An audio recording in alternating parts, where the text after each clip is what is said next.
The Comic Relief Podcast is an unscripted discussion about the pop culture surrounding comic books with your host, Uncanny Thomas Logue, and astonishing Amy Logue.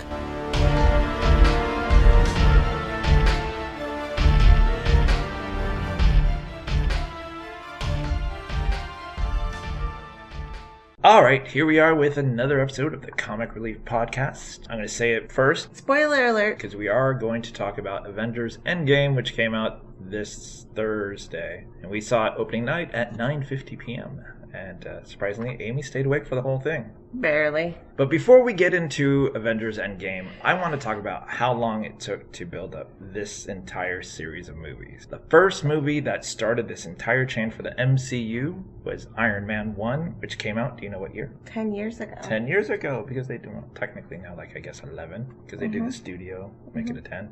Iron Man 1 came out in 2008. And that was a long time ago that this entire thing builds up to Avengers Endgame. Do you remember anything about the first Iron Man movie? Barely. So the one thing I remember about the first Iron Man movie is when they first cast Robert Downey Jr. You didn't like it? I didn't like it. I had my doubts. I only knew Robert Downey Jr. as like a washed up dude from like 80s movies. Like he'd been all drugged out after his career and stuff like that. So I thought, this dude's not going to be good as Iron Man. There's no way. And then within about 5 minutes to 10 minutes into the movie, I was like, he is Tony Stark. Like, he nailed it. I can't see anyone else as Tony Stark except for Robert Downey Jr. Nope. So the next movie that came out after Iron Man 1 was the... Oh my god, are we going through all the movies? That's what I said. That's literally what I said. Okay, we're not going to talk about all of them. Okay. Just certain ones that I have memories about. Or maybe that you have memories about. And you're like, you know what I really like? Is that scene with Thor and his shirt off. Okay. All right, so the next movie is The Incredible Hulk, which didn't really tie into the MCU in any real way other than it had the Hulk in it. And then at the very end, they do the stinger about, hey, you know what? We're forming a team called the Avengers. You didn't really like the Hulk movie.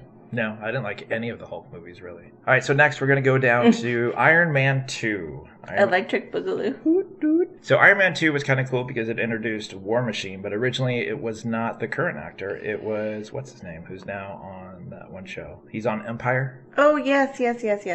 But apparently he wanted more money or something like that, wanted to make as much money as Robert Downey Jr. or some. So they're like, yeah, no, cool, boot. And then now we have the new actor who is, okay, clearly Amy and I are both the worst people to remember people's name, but the new War Machine guy is an actor that I actually really like. Don Cheadle? Yes, there we go. Cheadle. Isn't it Don Cheadle, and he was also in a show with Kristen Bell. What show? It was an HBO show. Oh, the one about the business thing? Okay. So yeah, I really like him as War Machine. He way more charismatic. I think he's a lot more funnier, like when he's trying to tell his stories of like stuff that he did as War Machine. You have anything to add? Looks like you're staring off into space. No, I was. Sorry. All right, so next on the list we have the first Thor movie, which I actually really liked. The only thing I didn't really like about the first Thor movie is they kind of tied fantasy and futuristic, like they had the flying cars with laser beams, and I'm way more used to like, why aren't they just riding on Pegasus and Valkyries and stuff like that? I barely remember this movie. How could you not remember anything with Chris Hemsworth in it? He is literally a god. Bigger crush on Chris Hemsworth than I do. Yes, I do. I'll even admit it. So, since apparently you don't remember anything about that movie, which means we should be watching all these all over again. Next, we're going to go to Captain America, the First Avenger. Do you remember this one? Yes, this is like when he was like young and stuff. Yeah, okay. That's what you came away with, huh? He was young and stuff. This is what basically introduces us to Captain America. Yes. How he gets when his he was super like soldier skinny serum. and like little. And then he gets a super soldier serum and comes out super buff. Big and big. And then do you remember who the villain was in the first Avenger? Kind of important. Was he Hydra? He was Hydra-esque. Sure, but do you know who it was? Was it a girl? No, it was not a girl. It wasn't that crazy girl that with the serum and... That would be Wonder Woman that you're thinking about. Ooh. Both did happen during war times, but that's Wonder Woman that you're thinking about. It's Red Skull. Oh, right. Why is Red Skull important? 'Cause his skull is red. That's exactly it. His skull, ladies and gentlemen, is red. That's how he came up with his name. He's also the guardian of... The Gap? We've seen him twice since Captain America First Avenger. We literally just saw him this past movie. We saw him in Endgame. I remember, but he kind of protects one of the stones. Yes. He protects the Soul Stone. Mm-hmm. He's the one that says you have to sacrifice something in order to get the stone. Oh, that was him. That's him. Oh my god, yes. All right. He's floaty. He's floaty. So that's where we see Red Skull again. So that's one important thing that comes away from Captain America. He's not red in that. He is. His face is red. No, not really. Yeah. He's It's just more you can't black. see it. The rest of his body's all cloaky. Okay. So other than us getting Captain America from First Avenger, Red Skull plays an important part in the later movies. Next we have the first Avengers movie, just called The Avengers. That was a good one. That was a good one. The first Avengers was really good. It was written Was by... the original 6? Yeah, and I think it was written by Joss Whedon. I think so. Because it had all the banter and the funny. Next we go to what I believe is the worst MCU movie ever created. Probably even worse than any of the X-Men Marvel movies that have been created. Probably one of the worst movies ever created. Do you know what it is? Can I get the first letter? Well, since it all are named after the heroes, giving away the first letter, which is I, might give it away. Iron Man 3. Yes, Iron Man 3 is the worst movie. It should have been called Tony Stark walking around with a little boy, but it might have been kind of weird. All right, so next down the line, we come down to Thor: The Dark World. Do you have any thoughts on Thor: The Dark World? Barely remember. Is that the one? No, it's not the one with the Hulk. No, that is Ragnarok. That's not there yet. Thor: The Dark World. I don't know when that came out. I don't know. Just keep going. But Thor: The Dark World. No. Nope, you got nothing. So Rainbow Bridge. all of them have the Rainbow Bridge. As long as it's Asgard, there's the Rainbow Bridge. Okay. So the thing with Thor: The Dark World for me is that it borrowed heavily from Walt Simonson's comic, which included having Malekith and Curse, both which were... And you liked them, the whole group. Well, No, but no, you the liked Warriors 3. You liked the Warriors 3 Yeah. and the gang, the chain gang. That's not a chain gang. But they basically gave Malekith like the black and white face by being struck by lightning, which is totally different than the comics. And Curse was actually a curse bestowed on Dark Elves that would change him into a thing, rather than one dude who had a tragic story thanks to Malekith. Alright, so next we go to Captain America Winter Soldier. This is when he meets her. He meets her? That sounds like a movie. No, I mean like when he meets Who is he? Captain America, Meets and then meets his love of his life. the older version of her. Yes. But do you know what is more significant about Winter Soldier? I like that you're skimming like the important details here. What do you mean? Winter Soldier. Well, there was a Winter Soldier. Who is Winter Soldier? Bucky. Yes. So Bucky, who we thought was dead from Captain America First Avenger, Comes back. turns out to be Spoiler. alive. I think it's too late for spoilers. It's been, I don't know, like 8 years since that came out. So the big thing with Captain America Winter Soldier for me was, in the comics, I've never actually liked the character Winter Soldier because he was a huge retcon, and the writer who brought him in basically made him go through and kill a previous version of Captain America's sidekick, which was Nomad, which you may or may not know I am a super big fan of. So he basically shot Nomad in the back like a coward, and that's to prove that he was, ooh, I'm Winter Soldier. So in the comics, I was really reluctant of the character, so when the movie came out... the movie. Yeah, when the Winter movie came Soldier. out, I was like, I'm not going to like it because it's Winter Soldier, and I can't stand that character. I walked away coming out with Winter Soldier might be one of my favorite characters now, from the movie, not from the comics. He looks so comfortable. She is talking about Odin. Moxie's by her feet. Next on the line was the surprise hit. Do you know what that was? Ant-Man. No. The other surprise hit. Guardians. Yes, Guardians of the Galaxy. We love Guardians. Yes, the first Guardians of the Galaxy took a bunch of nobodies. It's borrowed heavily from Dan Abnett and Andy Landing's story in the comics. And they basically took that version of the Guardians of the Galaxy and made him this big surprise hit. Like, I think Guardians was a big hit for everyone. No one knew what to expect. Right, and the music was awesome. Yeah, and it had a great soundtrack. Thanks to Peter Quill being stuck pretty much in the 80s, and then when he was abducted as a kid in space, so 80s music was all he knew. Sort of like me without the abduction, although my wife does think sometimes I do get abducted by aliens because I don't remember things that she tells me. Yep. Different story. Alien Tom. Next down the line, we're going to go to Avengers: Age of Ultron. Do you remember anything about this story? Barely. This is the story that introduces Scarlet Witch and Quicksilver. Oh, right. Yes, it introduces the Maximoff twins. Right, and they were in that city, and it almost like blew Yes, up. Ultron and... lifted it up into the ground, which is a story I kind don't of... think I like this movie as much. No. It was like a setup kind of movie because it gave us Scarlet Witch and Quicksilver. But Quicksilver, spoiler alert, does not make it. Him and Hawkeye have some bantering about being quick enough, and then one of the times he saves, I think it's Hawkeye or some kids, and he gets shot and dies for it. Next after that was the movie that I swore I thought I wouldn't like because of the main actor. Ant-Man. Yes. If you listen to the previous podcast, which He you hates probably Paul should, Rudd. I hated Paul Rudd. So if you listen to the previous podcast, I've talked I about... love Paul Rudd. I know you do. But in the previous podcast, I had always said, Paul Rudd is the worst casting. I can't believe they're casting him. Blah, blah, blah. I should have learned my lesson from Robert Downey Jr.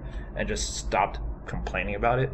Because Ant-Man came away as probably almost one of my favorite movies, just below Guardians of the Galaxy, which is a surprise. Because I swore I was not going to like it, but it had so many great moments and so many great characters. Right. Like his partners in that are hilarious, with the ones with the band. All right. Next on the line, we are at Captain America, Civil War. Do you remember this one?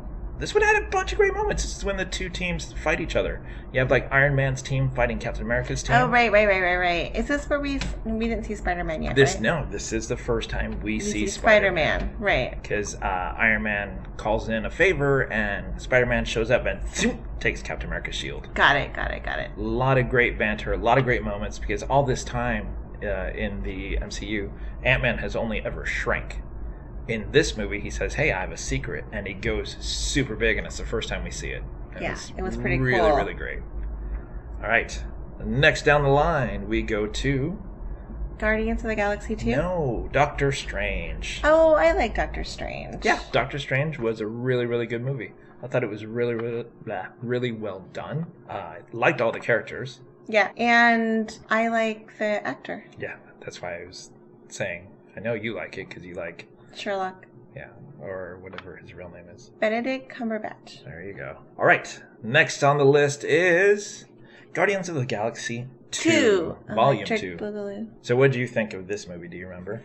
I liked it. I didn't much like his dad's situation and the whole being going a living to planet. being a living planet and things like that. Yeah. I mean, I liked it because the Mantis came in, and I like Mantis, and I like Drax and Mantis. Yeah, the combination of Drax and Mantis was hilarious. For Peter Quill and Ego, the living planet, Ego is actually a real character in the comics, but is not Peter Quill's father in the comics. So they took some liberties, as they do with all the movies, but that was a weird one, I thought. But it was a cool introduction that, it Was shows it as good as the first one, though? No. Oh, no. My big problem with the second one that I've complained about a couple times is at the beginning, they're fighting that battery monster, and it's Groot dancing around the whole thing, and it focuses on Groot, when I'm like, I want to see what's happening in the background. But they knew Groot was their moneymaker for cute characters. I think they kind of ruined it later, though, because he was, very popular, Groot was, and then I think when they made him teenage Groot, most teenagers are a little... Yeah, but I don't think people talked about Groot as much after he became a teenager.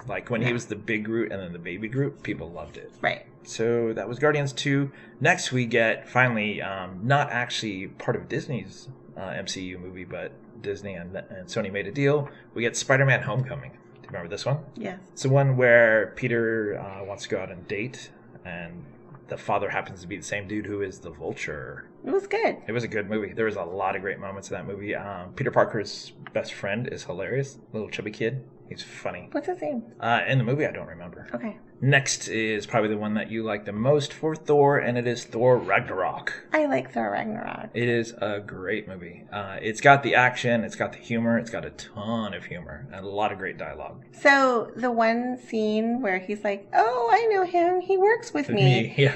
When he first meets Hulk in the arena. I watched an interview with Chris Hemsworth, and he said that actually it was one of the kids of one of the people on the set that told him, "You should say this." So it was not even a script. So it was like an improv scene. Yeah. That's pretty cool. That is pretty cool. Next on the line, we have Black Panther. Well, I mean, amazing. Yeah. It's an amazing movie. Amazing movie. We talked about it. It won the Academy Award. Yeah, and I'm not surprised. It was a really, really well done movie. Not only because it had all these African American characters, but a bunch of strong female characters. It was altogether a very well done movie. Mm-hmm. And we talked about it not too long ago in one of our podcasts. Next we go to the big one that everyone was super shocked about is Avengers Infinity War.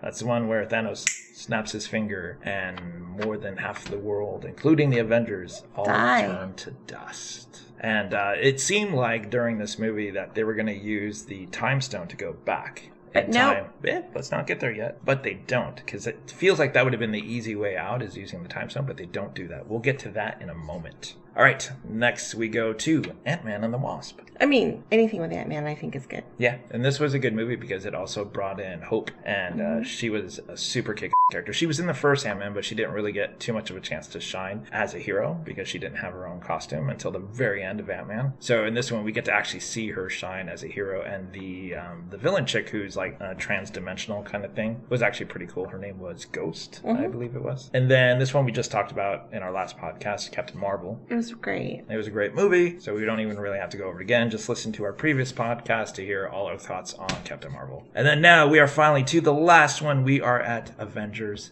Endgame. What did you think? Well, I was tired. You were tired. Like I said, we did start seeing it at 9:50 p.m. on Thursday night. And it's a 3-hour movie. Literally a full 3-hour movie. A 3-hour tour. I cried. I laughed. I was sentimental. Like, it was just kind of like a big ribbon at the end. Like, I felt like it was an homage to everyone who watched all 21 movies, whose husband made them watch all 21 movies. Oh, and you regret watching them. No, I don't. But I'm just saying, like, and then at this movie, it just felt like it was like, hey, we know that you guys have been through a lot with us, and we're going to give you something that's going to, like, really, like, blow your socks. And that's what they do. I mean, they go through everyone's character. They don't skip. They don't skip anyone. For example, we see Hawkeye with his family. Wait, spoiler alerts. We already said that. I said that in the beginning, where I was like, I'm not going to make the same mistake with Captain Marvel. I'll say spoiler in the beginning. We see Hawkeye with his family. He's got his wife. He's got a son. A daughter. Two sons that are twins, and a daughter. And he's teaching his daughter how to shoot an arrow and stuff like that. And the two kids are off playing, and the wife's like cooking some food.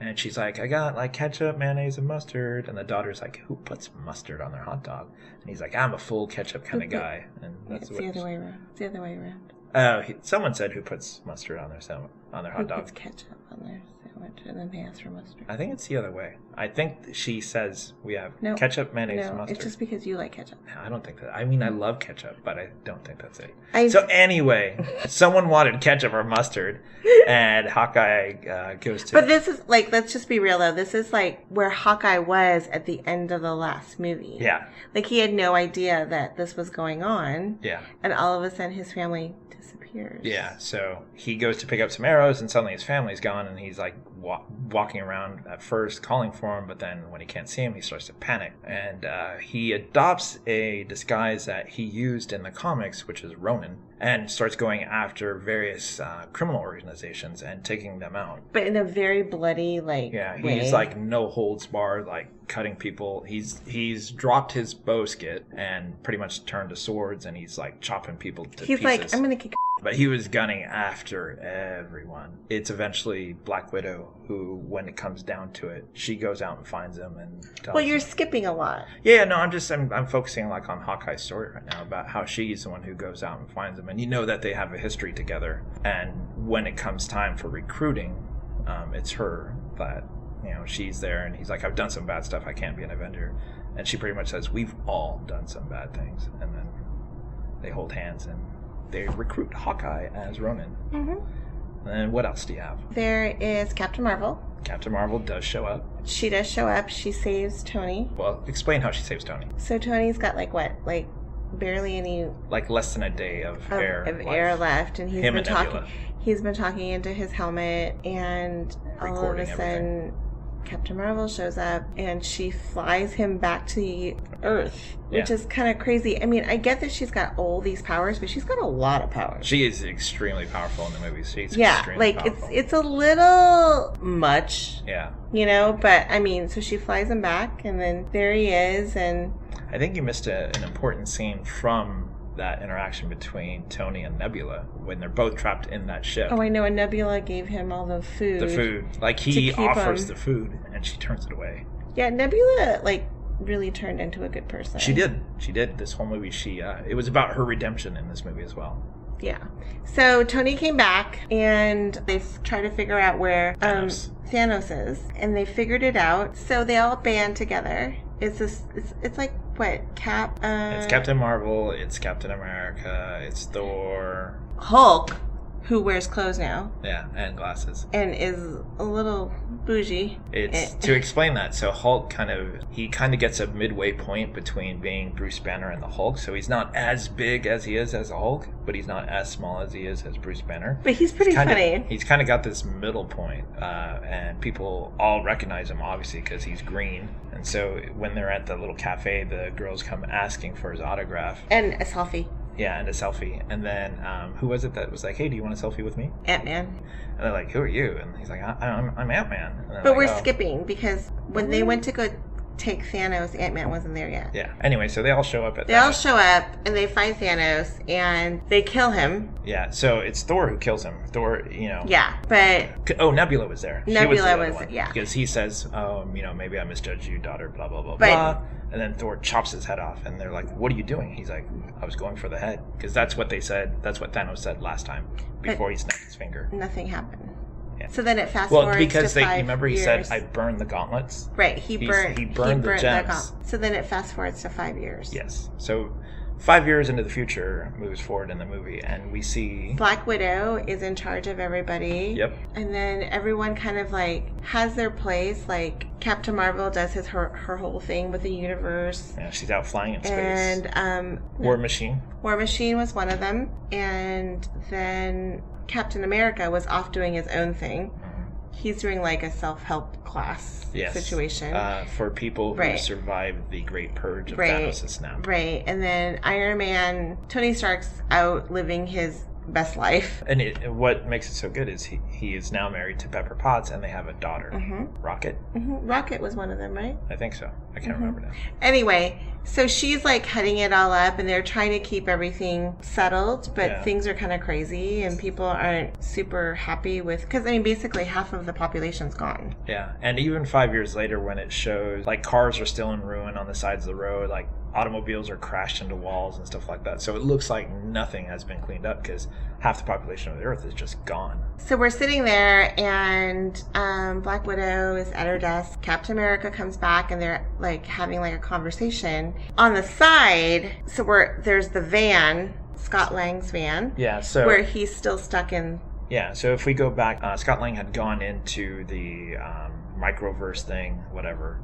and Janet, Hank Pym, and Hope all turned to dust outside. They were the ones who were supposed to pull him back out when he was ready, so they had turned to dust. So his car ends up impounded. Go ahead from there. So anyway, he's in an impound thing, and then a little rat goes over where his code sequence, his dashboard area was, and then gets him out, and he pops out, and he has no idea what's going on. Yeah. And then it was Scott who was walking through the streets. Right. So then he tries to find his daughter. His daughter's still alive. He's trying to figure everything out. And then right when... I want to stop right there. So when we saw Scott Lang's daughter in Ant-Man and Ant-Man and the Wasp, to me she looked like 8. She's 8. And then so when we see her in Endgame, she looks like she's 15 or 16. Well, so that's a little bit more than 5 years. She's an old 13. Yeah. So he shows up at the Avengers pad. Yeah, at their driveway. And kind of says hey, what's going on? And he's like, "You remember me? I'm Scott Lang, I'm Ant-Man. I'm the guy who turned really big." He basically tells them exactly what he went through. Right. And what he thinks that they can do to go back into the past to fix everything. Yeah, because he finds out that it's been 5 years since he disappeared into the back of the van. When he comes out, for him, only 5 minutes had gone by. So he'd only aged, while he was in the quantum realm, it's only been 5 minutes. Mm-hmm. Well, if time is different in the quantum realm, maybe we can use it to basically jump backwards to go get the Infinity Stones before Thanos gets it and that whole spiel. And the one thing that I brought up after that is if that had been true, then Janet would not have aged as much as she did because she continued to age at a normal rate. He does say it's a chaotic, area in the quantum realm, but I just thought that was a little weird that he's oh no, it's only 5 minutes for me, even though it's 5 years for you. Then it would have only been 40 minutes for Janet versus 40 years. So Scott was basically, can we find somebody who can figure this out for us? So they go find Tony Stark. Who's got the biggest brain. And he's living in a beautiful log house by a lake with Pepper and his daughter. And he's no, I'm not going to do this. We already tried. We've already lost. Yeah, blah, blah, blah. And then it comes down to just Pepper talking to him and just are you ever going to be able to Yeah, will you let ever this be go. able to rest? Yeah, and he can't. So then he shows up. Well, first you have to explain that so they have this theory on the quantum time jump thing, and Scott Lang pretty much explains how it works, and then Tony Stark says, "Are you basing your knowledge of quantum time jumping on Back to the Future?" And then Scott Lang's like, "No." And then so Tony Stark, obviously being Tony Stark, tells him, "No way, not going to do it." And then he continues to work on it anyway, just because it's a challenge for Tony Stark. And then after a little while, he actually finds a way that it's like 99.98% accuracy to jump back in time and be able to do what they want to do. I mean, let's just fast forward. So they all figure it out and they can Right. do it. But They have to go find Thor. Yes, yeah. So they want Thor as a part of their team because they know Thor So is still they alive. send Rocket and Hulk. Yes, I think it was Rocket. It's definitely a Hulk for So sure. there's an area of, I don't know. They call it New Asgard. Yeah. It's like a fishing But port. it looks like Ireland. They go find him, and what's her face? Valkyrie. Valkyrie is there, and she's like, he only comes down once a month to get this. To And then restock. she And like it's- looks over, and it's like a whole bunch of like kegs of like Mead. They go up to his house, and he's like full on let it go dad bod. So he pretty much has my body. Still sexy. But- I think. But he's got like a gut. He's got like man boobs. He's got dreads now. His beard is like super long and untaken care of. And he's living with Yes, and that was a good thing. We find out, as I said, Valkyrie is alive, and we also find out Korg is alive, and so is his little friend, Korg's little friend. So Korg is playing Fortnite. Yeah, it's so funny. He's like, "Hey Thor, that boy's on the game again," and Thor takes the microphone and is like, "Listen here, boy. You get off this game before I fly to your basement where you lived with your mother, rip off your arms, and shove it up your." It was pretty funny. But let's just be real. Thor looks like the Big Lebowski. Yeah, and I think that's the entire running joke. 'Cause Yeah. Even Stark, when Thor, they convince Thor by saying, "Hey, you know what? We have meat on the ship," and Thor's like, "All right, fine, I'll go." So when they're there at their little Avengers thing, and Tony's there and stuff like that, he walks by Thor, who's got like his sunglasses on, like a robe, t-shirt, and like jogging pants, and he's like, "Hey, move over, Big Lebowski." It's clearly like the intention Calls of him Little Bosky. Like there's joke.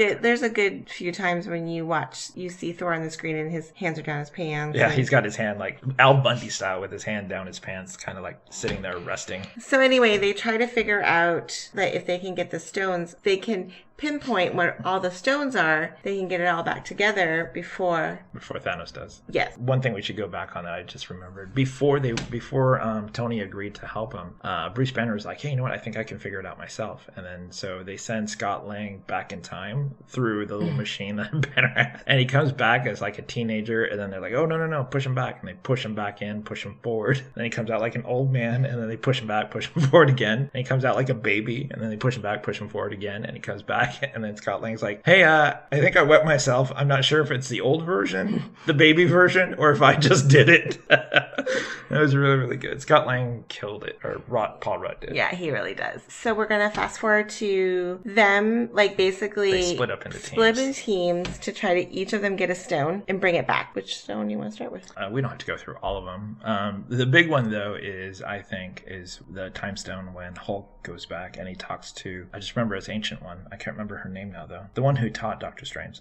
She kind of refuses to give it to him. And then Hulk's sitting there trying to convince her. It was like, "I can't walk away. Like, if you don't, like, everything goes wrong." And he eventually explains that Doctor Strange actually surrendered the stone to Thanos after, like, peering into the future. And then she realizes, well, if he did that, he must have had a plan, and gives him the stone. So Yeah, that's pretty because cool. there was like X amount of times that Doctor Strange said that there was only one. Yeah, it's like 1 in 14 million. 1 in 14 million that it would happen. Yeah.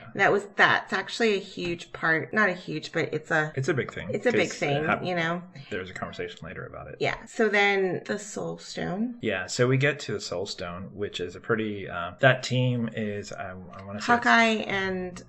Black Widow. And Red Skull shows up, as I said earlier in the podcast, and he says, in order to get the Soul Stone, one of you has to basically sacrifice what you love.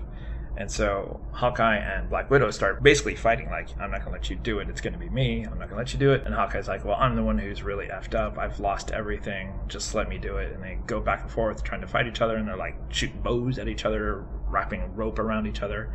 And finally, it looks like Hawkeye's the one who's going to do it. Like, he's got Black Widow down, and he runs and jumps, and Black Widow uses her freaking little stinger thing, wraps it around him, shoves it under his like bracelet, and then as he goes over the cliff, they both slam into the wall, and he grabs her hand before she falls, and then she says, "Please, just let me go." Basically, she said, like, I've spent 5 years trying to make this right. Yeah. And just let me go. And he really didn't want to let her go, but FYI, Black Widow dies. She dies. And does not come back. Does not come back. It's very sad. Yes. Actually making me a little teary right now. And so they get the stone. Yep. So there's that stone, and then there is, well, Thor met his mom. They go back to the time on the day that Thor's mom is killed by Melketh and stuff like that. So he gets to see his mom and talk to her. Now I'm all teary. Just kidding. So he talks to her and stuff like that, and they end up... so Rocket needs Thor to talk to his girlfriend in order to distract her so that Rocket can inject the thing and then siphon the stone. We're going to put a pin in this. I had to go to the bathroom at this point, so I didn't watch this. Oh, so yeah. She's not going to the bathroom right now. This is during the movie. Rocket's like, you talk to your woman, and basically I'll sneak up behind her, and he has like a little thing to siphon the stone stuff out of her. And so Thor's like, okay, I can do it. And then he starts walking over. He's like, I can't do it, because he's all super out of shape, so he can't talk to her. So Rocket's like, so Rocket basically runs in there himself, punctures her, siphons it out, and then he ends up being chased by all the guards and runs up to Thor, and he's like, we gotta go now! And then Thor's mom's like, no, everything's fine. You guys are good to go. Yeah, she got it. Yeah. So that was that stone. There was Captain America's stone where he said... Oh, yeah, that was a good scene. So since Captain America and stuff like that knows already about who Hydra is, there's a scene where he walks in the elevator, and they've got, I believe it's the Tesseract Stone. And so he walks in there, and he's like, hey, I'm going to need this. And they're like, no, you can't have it. And he's like, don't worry. Hail Hydra. And they're all shocked that Captain America is part of the Hydra thing, which is a great scene, because then it just shows him walking out of the elevator with it. And then what's funny is the Captain America of the past comes out, and he's like, it's Loki, because he thinks it's Loki taking Captain America's form, but it's actually the present time Captain America, and those two end up duking it out and having a good old fight about it. It was actually a really good fight. And then Loki ends up with the Tesseract.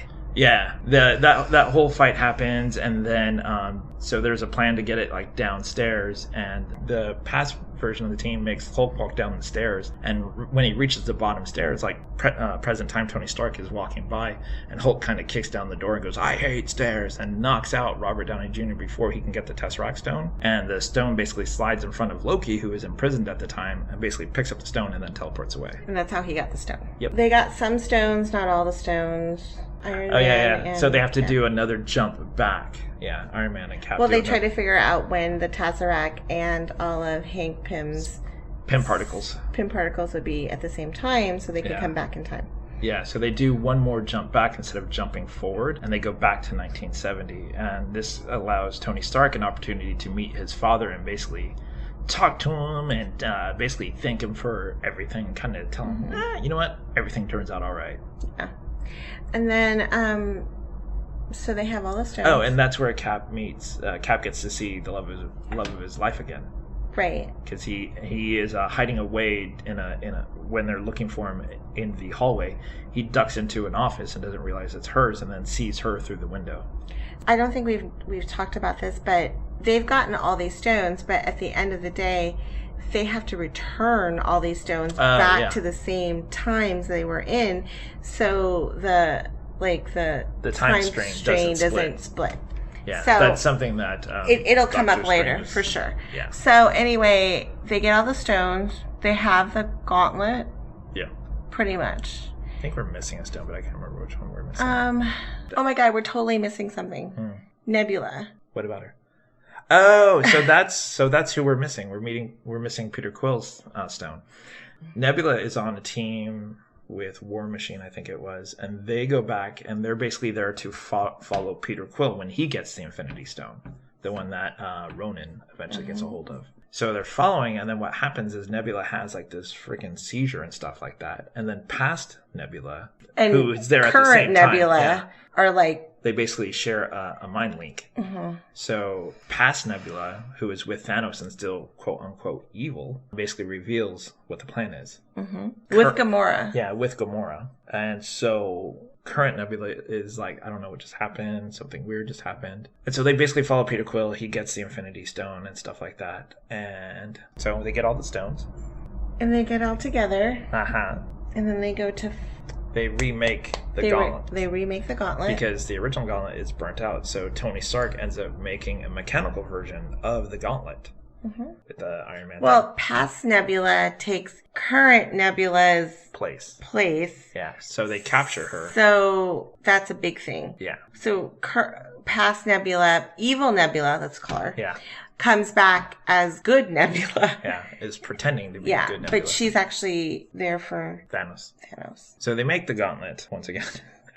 And they're trying to determine who should wear it. Do you remember who is? Well, it was Hulk. Yeah. So Hulk is like, I'm the only one probably big enough to be able to handle that kind of charge of basically snapping the finger and undoing the 50% that Thanos did. So he slaps on the glove, does the snap, and burns his entire arm up to his chest and then like part of his face from it. And Ant-Man is looking out the window and sees a bunch of birds and sees everything. And he's like, hey guys, I think it worked. And then right then Thanos' ship shows up and bombs the out of because Avengers base. Evil Nebula has told Thanos what's going on. Yep. So now Thanos knows what their plan is, and he knows that he can get the gauntlet from them and basically do whatever he needs to do. He basically is like, I was going to take 50% of you guys out, but I'm taking all of you guys out now. He's like, now it's personal. Mm-hmm. He bombs the heck out of it. Hawkeye ends up with a glove because it had fallen down in the ground, so he's running with it. A bunch of the creatures from Thanos are chasing him. Mm-hmm. Runs out into the field and stuff like that, and the gauntlet gets passed from person to person. Like Black Panther gets a hold of it. He's like running around with it. Well, you haven't even said that they all showed up.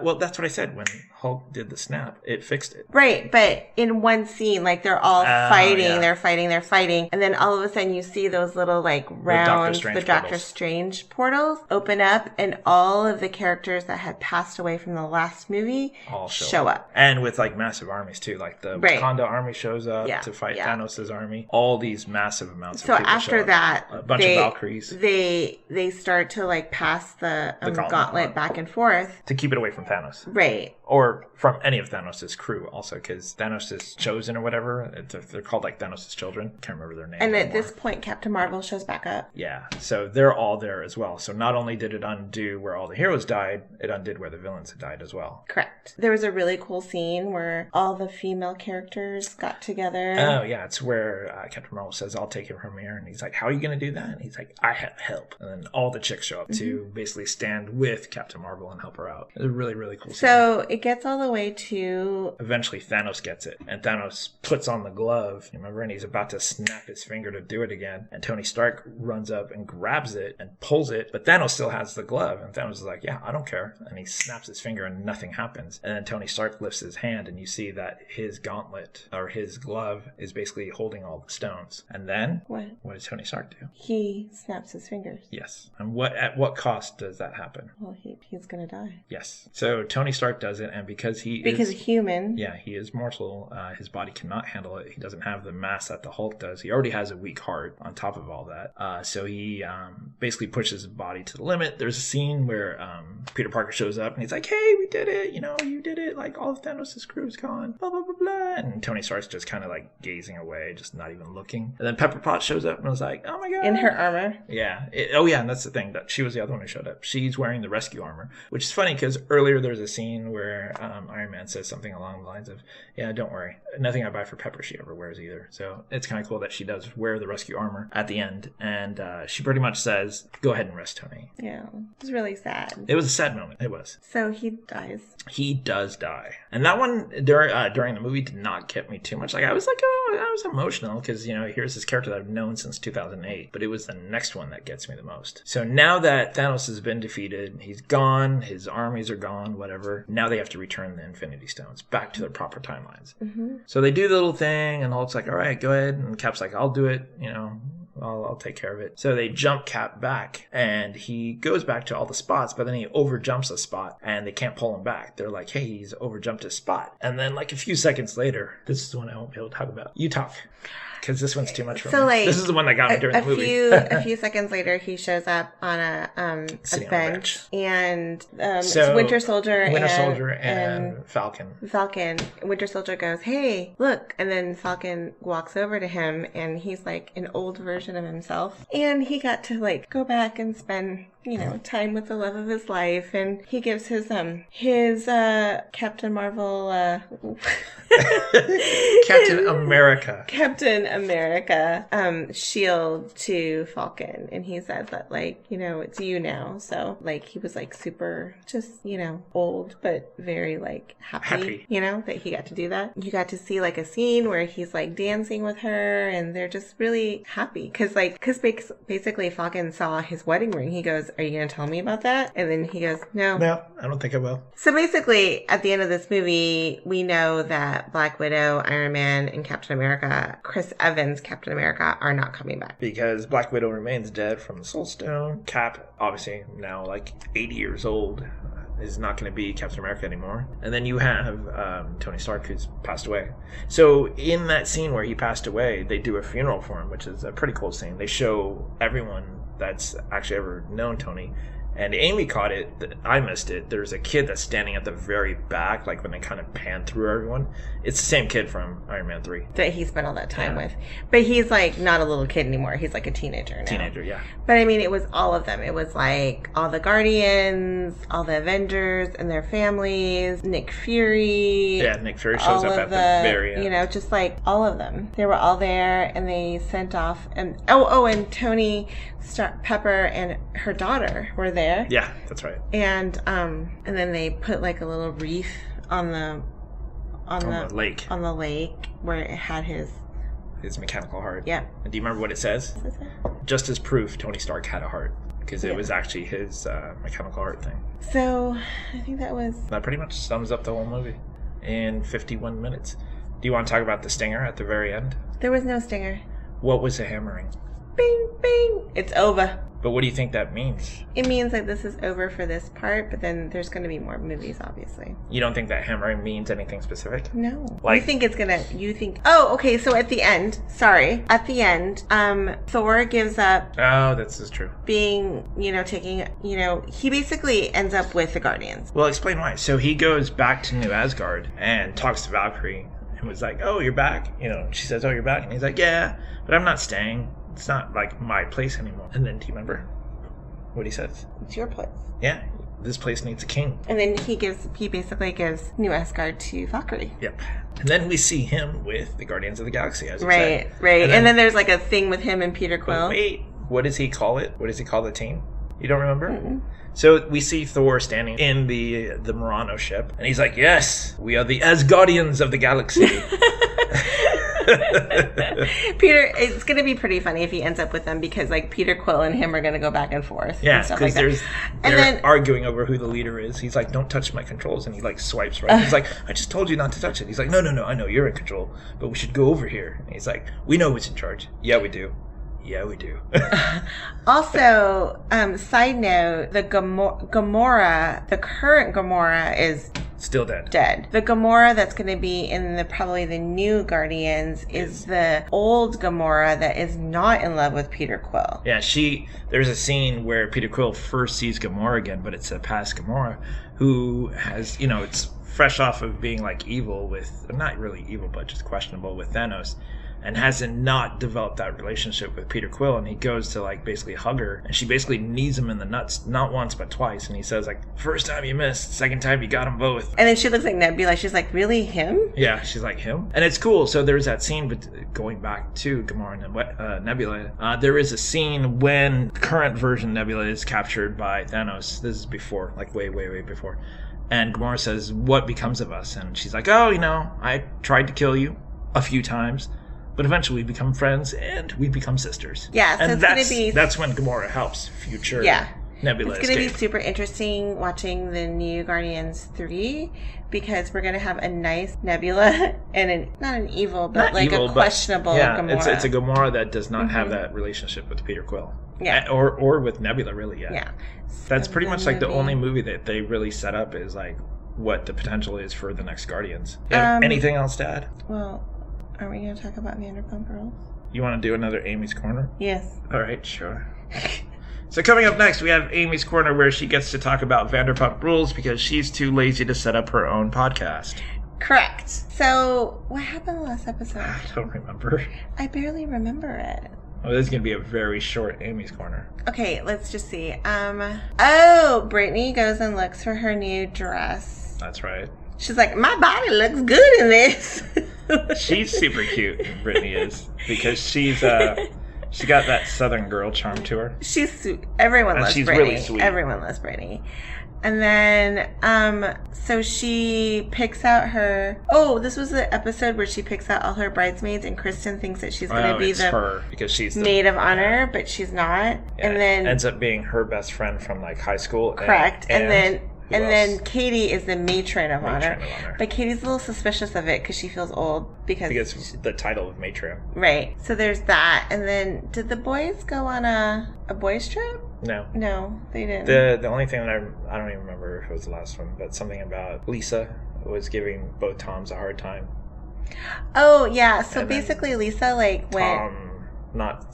Tom Sandoval's girlfriend was upset about it. Yeah, so Lisa was on TV or something like that. And so a couple of episodes ago, Lisa had told them, you should go on this trip right after Tom Tom opens, get it out of your system because I'm going to work you to the bone the next year. So she basically said, you should go on this trip. So when they were in an interview, she kind of threw them under the bus and she said, well, they went on this trip right after the place opened. So Adriana was kind of mad about that. Yeah. What happened with Stassi and Bo? Nothing. They were normal. I have Stassi's new book. Oh, yeah. So we just went to New Orleans for 4 days for Hannah and Lexi's birthday.